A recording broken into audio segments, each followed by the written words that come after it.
ମାର୍କଣ୍ଡେୟ ପୁରାଣ ଯମ ଓ ଯମପୁରାଣ ବିଷୟରେ ବର୍ଣ୍ଣନ। ଶୁଣ ଆହେ ମହିପତି ଶୁଦ୍ଧ ଜ୍ଞାନ ଧର୍ମ, ଉଦିତ ହୋଇଲା ଯେଉଁ ଦିନ ଯୋଗ ବ୍ରହ୍ମ। ସେ ବ୍ରହ୍ମ ପୁରୁଷ ଗୋଟି ଅଟଇ ବିଧାତା, ଯୋଗ ମାୟା ନାମ ଅଟେ ତାହାର ଦୁହିତା। ସେହି ବ୍ରହ୍ମପୁରୁ ପୁଣି ମାୟା ଆଶ୍ରୟ କରି, ଅନନ୍ତ କୋଟି ବ୍ରହ୍ମାଣ୍ଡ ସର୍ଜିଲା ବିଚାରି। ଚାରି ଯୁଗ ଷଡ଼ ଶାସ୍ତ୍ର ସକଳ ପୁରାଣ, ଛତିଶ ସୁମୂର୍ତ୍ତି ପୁଣି ନବ ବ୍ୟାକରଣ। ନବ ନାଟ କାଟି କରି ନାନା ଚଉତିସା, ଶ୍ଲୋକ ଅର୍ଥ ଗୀତା ଆଦି ବାଣିଜ୍ୟ ବେଉଷା। ଚାରି ବେଦ ମୂଳେ ଯେତେ ଯେତେ ଶାସ୍ତ୍ର ବିଧି, ଯୋଗ ମାୟା ଆଶ୍ରମରେ ସୃଜି ମୂର୍ତ୍ତି ନିଧି। ତା ମଧ୍ୟେ ବ୍ରହ୍ମ ସୃଜିଲେ ଯେତେ ଯେତେ ପ୍ରାଣୀ, ତାହାଙ୍କ ଉପରେ ଯମ ଅଟଇ କାରିଣୀ। ଯେ ବିଧାତା ଭିଆଇଲେ ଯେତେ କଥା ମାନ, ଜନ୍ତୁପତି ହେଲେ ତାଙ୍କ ଉପରେ ରାଜନ। ଯେତେକ ଜନ୍ତୁର ଭଲ ମନ୍ଦ ସେ ଜାଣଇ, ଶାସ୍ତ୍ର ବିଧି ଅନୁସାରେ ସେ ଦଣ୍ଡ ଦିଅଇ।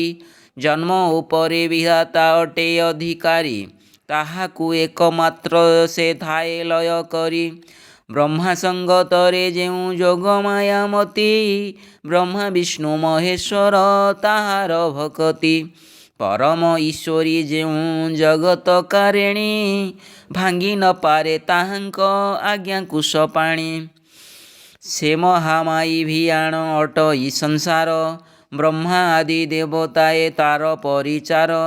ସେହି ଦେବୀଙ୍କୁ ଆଶ୍ରୟ କରନ୍ତି ଯେ ପ୍ରାଣୀ, ଅଚିରେ ତରଇ ସେହୁ ଭବ ନଦୀ ପାଣି।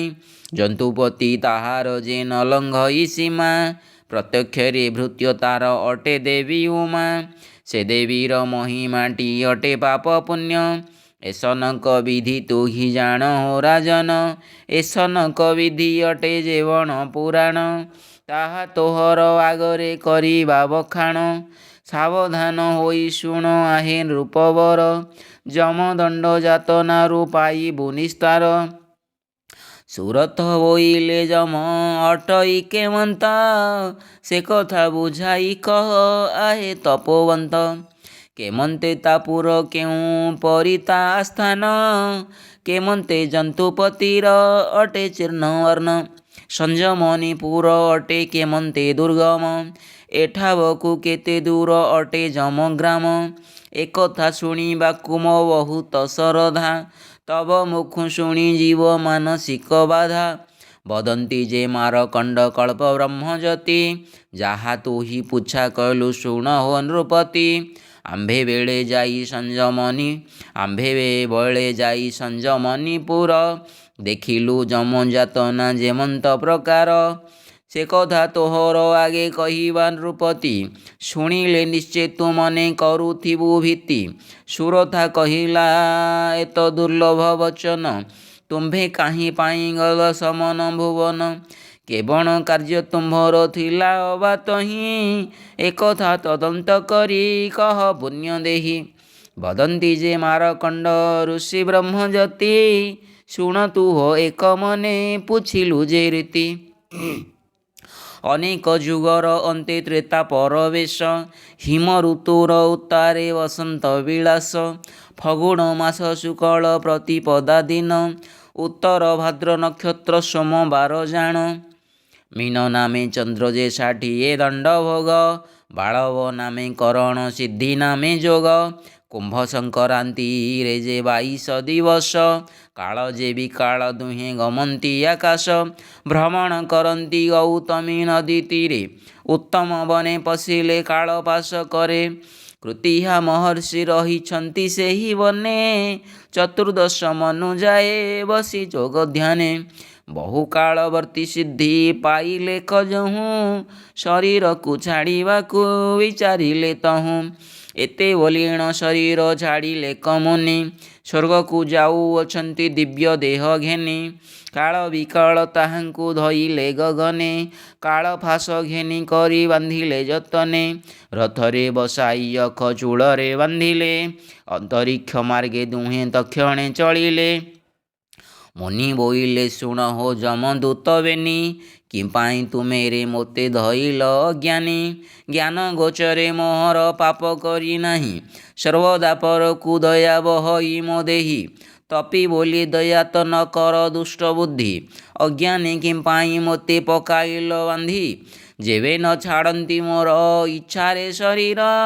ଛାମୁକୁ ଯାଇ ପାରନ୍ତ ତୁମେ କିରେ ଛାର। ଏବେ ଯଦ୍ୟପି ମୋତେ ରେ ଯମପାଶେ ନେବ। ତାଙ୍କଠାରୁ ତୁମେ ନିଶ୍ଚୟ ବୋଲଣା ପାଇବ। କେବଳ ଦୋଷ ମୋହର କଲି କେଉଁ ପାପ। ତୁମ୍ଭେ ଯେତେ ଜାଣ କହ ମୋ ଆଗେ ସ୍ୱରୂପ। ଦୂତେ ବୋଇଲେ ତୁମେ ତ ହେଉଛ ଚତୁର।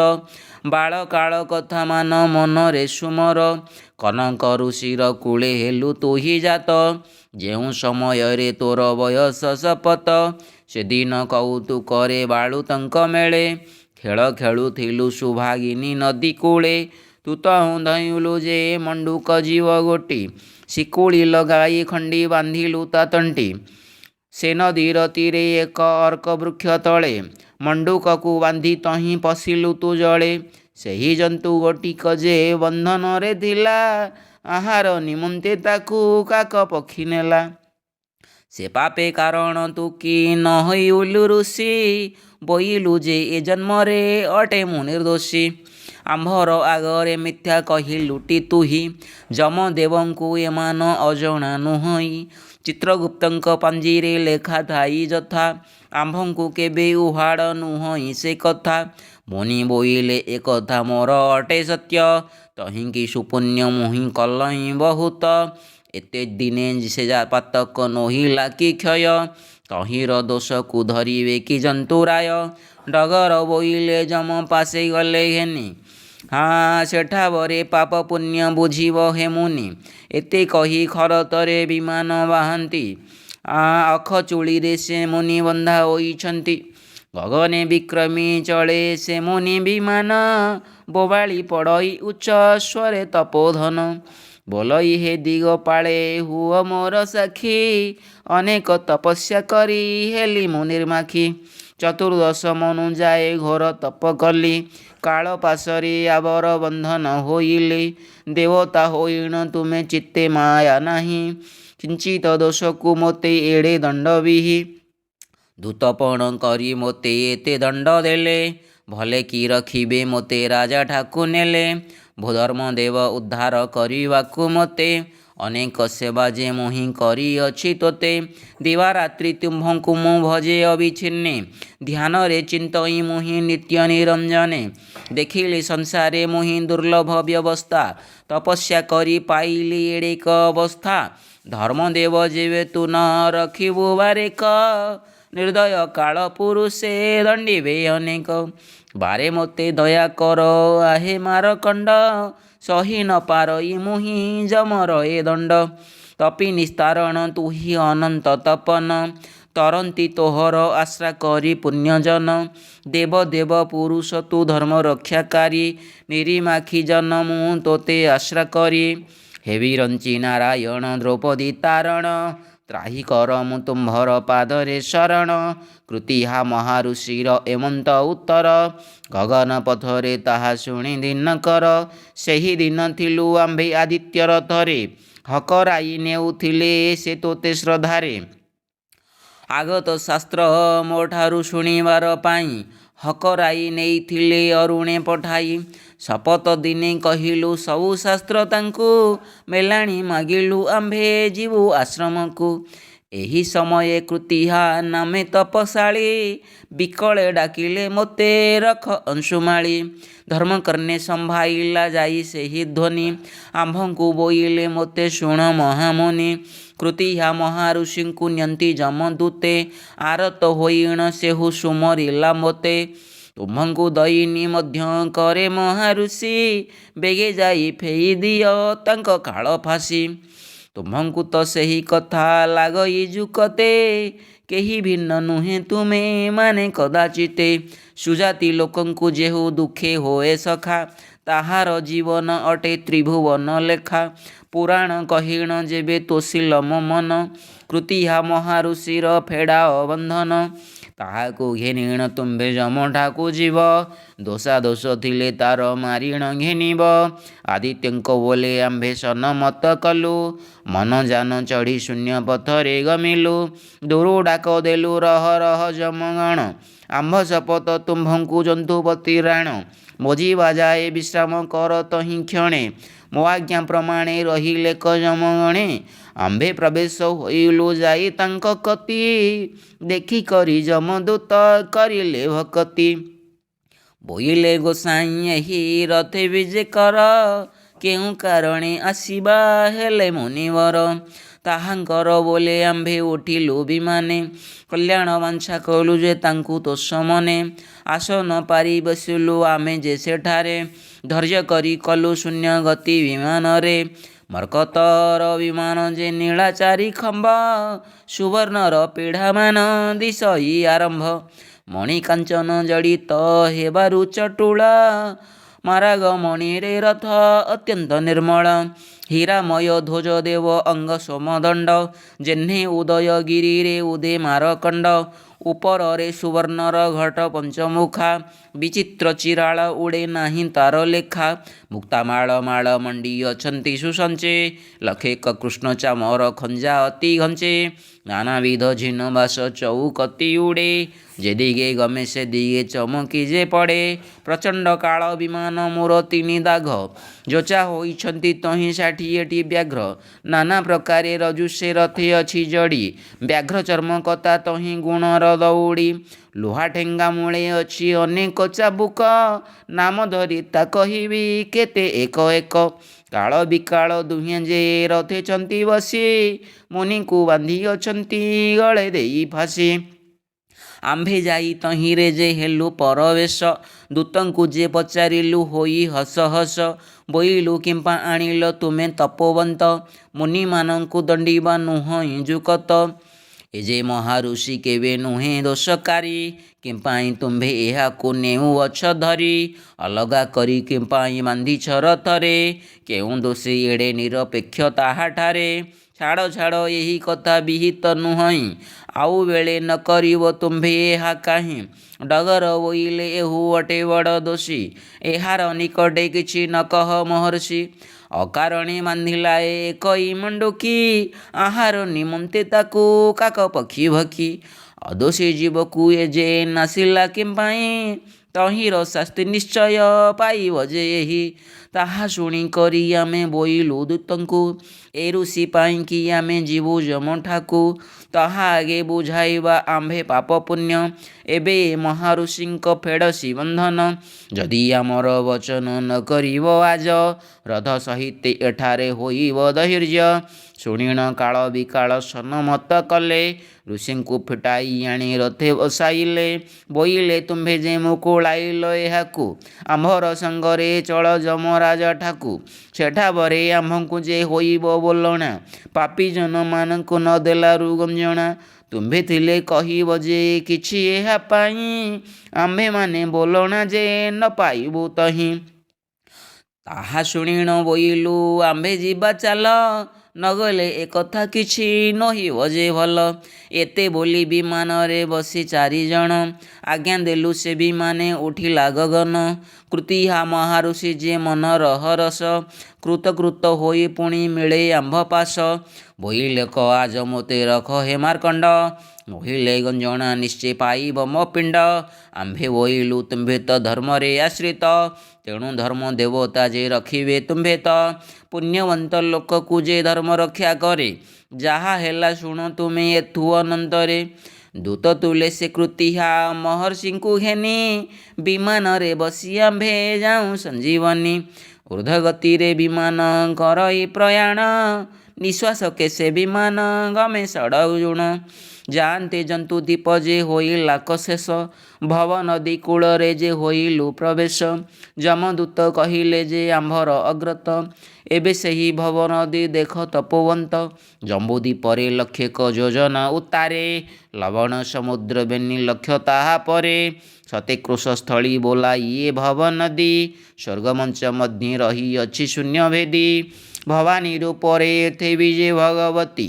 ମରଣ ସମୟେ ଏକା ଅହେ ଏହି ଅଟେ ଗତି। ଦେଖ ନଦୀ କୂଳେ ଏହି ଦେବୀଙ୍କ ପ୍ରତିମା, ଯାହାକୁ ପ୍ରଥମେ ଗଢ଼ିଥିଲେ ବେଦ ବ୍ରହ୍ମା। ମୁଗୁନି ପାଷାଣେ ଗଢ଼ିଲା ଏହା ଅଙ୍ଗ, ତମ୍ବାର ମୁଖମଣ୍ଡଳ ଗଢ଼ିଲା ସୁରଙ୍ଗ। ପିତ୍ତଳେ ଶ୍ରବଣ ଲୁହାରେ ଯେ ବେନି ଆଖି, ଭବପୁର ଲୋକେ ଦୂରୁ ତ୍ରାସନ୍ତି ଯେ ଦେଖି। ସୁବର୍ଣ୍ଣର ଗୁଣା ଲଲାଟରେ ଚନ୍ଦ୍ରରେଖା, ଲହ ଲହ ଜିହ୍ୱା ଲାଗେ ଗଗନରେ ଶିଖା। ବିକଟ ଯେ ରଟମଟ ଶୁଭେ ଦନ୍ତପାଟି, ଚତୁର୍ଦ୍ଦିଗେ ଭ୍ରମଣ ଯେ ବୁଲେ କାଳ ଦୃଷ୍ଟି। ବେଶରେ ଛନ୍ଦି ଅଛନ୍ତି ଗଳେ ମୁଣ୍ଡମାଳି, ରୁଧିରରେ ଜର ଜର ଦିଶେ ଗଣ୍ଡସ୍ଥଳୀ। ବର୍ଷା ସମାନ ରୁଧିର ବହେ ନିରନ୍ତର, ବିଜୁଳି ସମାନେ ପ୍ରଭା ସୋହଇ ପ୍ରଖର। ଶୋଣିତ ଅଧର ଗର୍ଜି ଉଠେ ପରଚଣ୍ଡ, ସତେ କ୍ରୋଶସ୍ଥଳୀ କମ୍ପି ଉଠେ ଭୂମିଖଣ୍ଡ। ରଙ୍ଗବସ୍ତ୍ର ପରିଧାନ ଗଳେ ହାଡ଼ମାଳା, ଲହଗିରିର ପରାଏ ଦିଶେ ତନୁକଳା।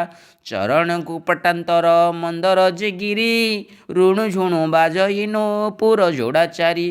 ତରୁବର ଜିଣି ଦିଶେ ଦେହେ ରୋମାବଳୀ, ଟହ ଟହ ହସେ ନଭ ପଡ଼ଇ ଉଛୁଳି। ଯେ ଯେଣେ ଚାହିଁବ ତେଣେ ତାହାଙ୍କର ଦୃଷ୍ଟି, ଆଜି ଯାଏ କେହି ନ ଦେଖିଲେ ତାଙ୍କ ପିଠି। ଏହାଙ୍କର ତେଜ ରଶ୍ମି କୋଟି ସୂର୍ଯ୍ୟ ଜିଣି, ତପତ ଘାତେ ଫୁଟଇ ଭବ ନଦୀ ପାଣି। ପାପୀ ଜନମାନଙ୍କୁ ଯେ ଡରାଇବା ପାଇଁ, ଯତ୍ନେ ବିଧାତା ଏହାଙ୍କୁ ସ୍ଥାପିଲା ଏଠାଇଁ। ଯେଉଁ ଜନମାନେ ଏ ସଂସାର ମଧ୍ୟ ଥାଇ, ହରନ୍ତି ଗୁରୁ ପତ୍ନୀକି କାମେ ବଶ ହୋଇ। ପର ଯୁବତୀକି ଯେହୁ ହରେ ମତ୍ତ ଗର୍ବେ, ଚାଟୁ କଥା କହି ବଶ କରେ ଧନ ଦ୍ରବ୍ୟେ। ପର ଯୁବତୀକି ଯେହୁ ଫୁସୁଲାଇ କରି, ବଳାତ୍କାରେ ହରଇବା ଯେହୁ ପର ନାରୀ। ଜନନୀ ଚରଣେ ଯାର ନୁହଁଇ ଭକତି, ପର ସ୍ତ୍ରୀକି ଯେ ଜନ ନିତ୍ୟ ମନ ଦିଅନ୍ତି। ସେ ପ୍ରାଣୀ ପଡ଼ଇ ଯାଇ ଭବାନୀ ଆଗର, ତା ରୂପ ଦେଖି ମନୁଷ୍ୟ ହୁଅଇ କାତର। ଛନ୍ତି ଛନ୍ନ ନୟନରେ ତରାଟି ଅନାଇ, ଜିଭ କାଢ଼ିଣ ତରାଟି ଘୋର ରଡ଼ି ଦେଇ। ତରସ୍ତ ହୋଇଣ ପ୍ରାଣୀ ପଡ଼ନ୍ତି ଧରଣୀ, ବାଳ ଧରିଣ ତାହାଙ୍କୁ ନିଅନ୍ତି ଗୋସାମଣୀ। ଯେତେବେଳେ ପ୍ରାଣ ତାର ଛାଡ଼ଇ ପିଣ୍ଡକୁ, ଆମ୍ଭେ ନେଇଥାଉ ସୁକୁମାର ତା ଅଙ୍ଗକୁ। ସେ ପିଣ୍ଡରେ ଆସି କରି ପଶଇ ଜୀବନ, ସେହି ସୁକୁମାର ତନୁ ଅତି ହିଁ ଲାବଣ୍ୟ। କୁସୁମ ପାଖୁଡ଼ା ପ୍ରାୟ ତାର ଅପଘନ, ବଜ୍ର ପ୍ରହାର କରନ୍ତେ ନ ଛାଡ଼ଇ ପ୍ରାଣ। ସେ ପିଣ୍ଡରେ ଆମେ ତାହା ଆତ୍ମାକୁ ପୁରାଉ, ପୁଣ୍ୟ ନଥିଲେ ତାହାକୁ ବହୁ କଷ୍ଟ ଦେଉ। ଶୁଣ ମହାରୁଷି ଏହି ଦେବୀର ମହିମା, ବିଟପ ପୁରୁଷର ଏ ଭାଙ୍ଗଇ ଗରିମା। କେଶ ଧରି ନେଇ ତାକୁ ଖପରେ ପୁରାଇ, କରତ ଘେନିଣ ଆସି କରତି ପକାଇ। ତେଜ ଘାତେ ମାଉଁସ ତା ଯାଇଥାଇ ଜଳି, ସବୁ ଅଙ୍ଗରୁ ରୁଧିର ପଡ଼ଇ ଉଛୁଳି। କେଶ ଧରି ବୁଲାଉଁ ଯେ ତାକୁ ଅନ୍ତରାଳ, ରୁଧିର ତା ମୁଖୁ ବହି ପଡ଼େ ଖଳ ଖଳ। ପୁଣି ସେ ଲବଣ ଜଳ ତେଜ ମହାତାତି, ପଡ଼ି ତା ଶରୀର ତହୁଁ ହୁଅଇ ବିକୋତି। ଦେଖନ୍ତେ ଆମ୍ଭେ ଯେ ପୁଣି ଧରି ତାର ବାଳ, ନାବରେ ବସାଇ ପାରି କରୁ ହବ ଜଳ। ଜନନୀ ଚରଣେ ଯେହ୍ନେ ସେବା କରିଥାଇ, ଜନନୀ ଚରଣେ ଯେହୁ ସେବା କରିଥାଇ। ଅକାମୀ ହୋଇଲେ ଏହି ପଥେ ସୁଖେ ଯାଇ, ଏତେ କହିଣ ଡଗର ବାହିଲେ ବିମାନ। ଭବାନୀର ଭୁଜ ତଳେ ପଶିଲା ଯାନ, ଭବନଦୀ ଜିଣି କରି କୂଳରେ ପ୍ରବେଶ। ଭଣନ୍ତି ଦିନହୀନ ଶ୍ରୀ ମହାଦେବ ଦାସ।